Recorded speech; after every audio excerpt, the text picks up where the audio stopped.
réveil matinal à tous les frères et sœurs dans les 4 coins du monde entier. Soyons encore bénis et les bienvenus dans notre émission Ndig Massor, qui est une langue bassa au Cameroun. Bien-aimé, Ndig Massor veut dire seule la prière.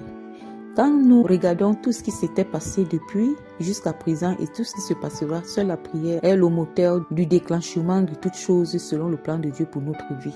Alors, cette prière ne peut que nous venir du Saint-Esprit parce que c'est lui qui connaît le cœur de Dieu.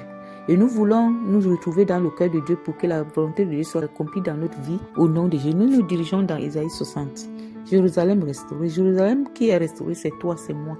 Pourquoi Jérusalem doit-il être restauré? Parce que Dieu a vu que Jérusalem était paralysée. Jérusalem avait perdu tout ce qui l'appartenait comme bénédiction au travers du péché commis dans différentes périodes de la vie et dans différents événements. Alors nous allons lire le verset 1 de Ésaïe 60. Lève-toi, sois éclairé car ta lumière arrive. Quand Dieu me demande de me lever, te demande de te lever, c'est pour abandonner tout ce qui n'est pas de lui. C'est pour nous détacher de tout ce qui n'est pas de lui. C'est pour quitter là où nous nous trouvons, en dehors de sa volonté, et pour nous retrouver là où il a préparé pour nous. Le lieu propice, le point de contact avec lui, le point central, là où il doit nous retrouver. Sois éclairé, cela veut dire vivons la vérité. L'éclairage ici nous vient du fait que nous sommes dans le chemin de Dieu, et ce chemin, nous allons vivre la vérité qui est sa parole. Et pour la vivre, nous pouvons que compter sur le Saint-Esprit. C'est le Saint-Esprit qui peut nous donner les capacités si nous le voulons. Si nous l'appelons au secours, à un soutien parfait, il viendra nous accorder cette grâce. Alors bien aimé, pendant qu'il sera avec nous, en nous soutenant, nous allons être éclairés. Car ta lumière arrive. La lumière qui arrive, c'est la stabilité dans les ossements de la volonté de Dieu pour notre vie. C'est un changement radical que Dieu doit nous donner. C'est une stabilité que Dieu nous accorde à la dimension où il ôte en nous toute forme de mentalité charnelle, où nous accorder sa mentalité spirituelle, qui va nous conduire à vivre la lumière dans sa vérité et demeurer les enfants de la vérité. Le verset 2 de Ésaïe 60. Voici les ténèbres couvrent la terre et l'obscurité les peuples, mais sur toi l'Éternel se lève, sur toi sa gloire apparaît.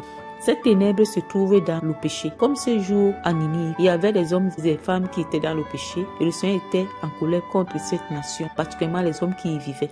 Il envoya son fils Jonas pour pouvoir annoncer sa parole, afin de les attirer à la repentance. C'est ainsi que ce chapitre d'Ésaïe 60 est en train de t'interpeller pour me conduire à la repentance, afin que les ténèbres qui couvrent le monde ne m'atteignent pas et ne m'engloutissent pas. Mais si je me représente également comme ténèbre au travail du péché, que la lumière de la repentance par la fidélité de Dieu me couvre et que je ne sois pas englouti dans les ténèbres, ni toi, ni aucun de mes frères et sœurs. Le verset 3. Des nations marchaient à ta lumière et des rois à la clarté de tes rayons. Bien aimé, ici là, il s'agit de la restauration et de la position idéale que Dieu prépare pour t'accorder après cette prière. Alors, nous devons comprendre que nous dépendons de Dieu. C'est lui qui connaît toutes choses qu'il a préparées pour nous afin de nous conduire à sa volonté souveraine. Nous allons prier maintenant que Dieu nous pardonne et qu'il nous introduise dans sa volonté souveraine pour que toute la gloire lui revienne. Nous sommes dans la prière. Notre Père et notre Dieu, tu connais les différents espoirs de la vie que je passe, que mon frère mène et sœur.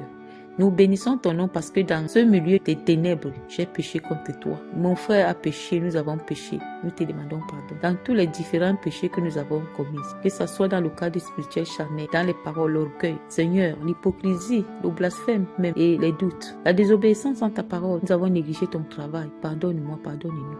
Nous avons élevé l'idolâtrie dans tous les domaines. Pardonne-nous, Seigneur. Brise ce lien dans ma vie, dans la vie de mon frère et de ma soeur, afin de m'allier à toi pour t'adorer, toi seul et seul en esprit et en vérité. Seigneur, exauce-moi et accorde-moi les grâces ce matin, en cet instant, d'être libre. Revêt-moi d'un habit pur, ôte l'habit sale que je porte par le péché que mon frère et ma soeur portent. Accorde-nous la grâce de renouveler toutes choses en nous, afin que cette liberté nous soit accordée comme une lumière qui nous éclaire et une liberté qui est éternelle dans notre vie. Merci pour tout ce que tu viens de faire.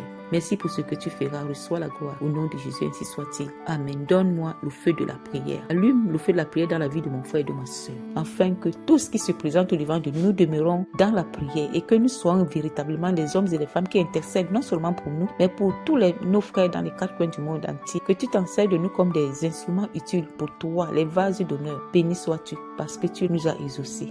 Alléluia, amen. Bien aimés, nous sommes à la fin de notre émission Ndig Massor, qui veut dire en langue bassa, seule la prière.